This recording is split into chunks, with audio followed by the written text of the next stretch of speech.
Many people, they had a problem to solve, and they basically did mathematics even without knowing that they did mathematics. There's one story I quite like.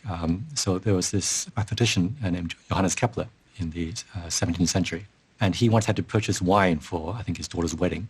And the way that the wine merchants would price these barrels was that there was a little bunghole in the middle of the barrel, and there would be this stick, and they would poke the stick through the hole to the opposite corner of the barrel and measure the length. And based on that length, they would say, okay, this is how many ducats or whatever worth of wine. When Kepler saw this, he was amazed. I mean, normally you would think that if you want to measure how much wine there is in a barrel, you'd have to measure how many gallons fill it up or something.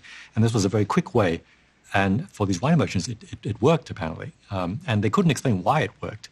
They just empirically worked out what lengths of the stick corresponded to what quantity of wine.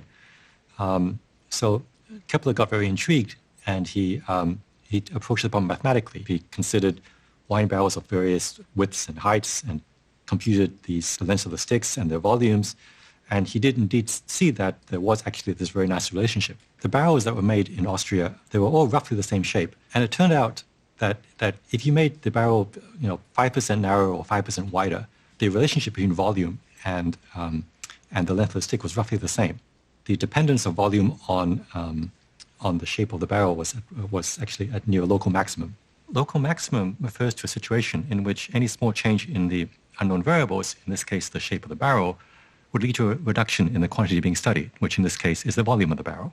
And so small changes in the shape did not actually make big changes in the volume.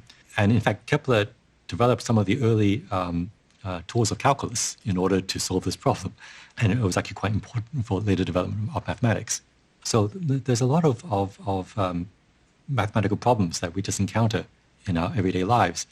And we often just have to solve them with or without formal mathematical training. But once you have the training, you can explain why these funny tricks that people have in their various professions actually work.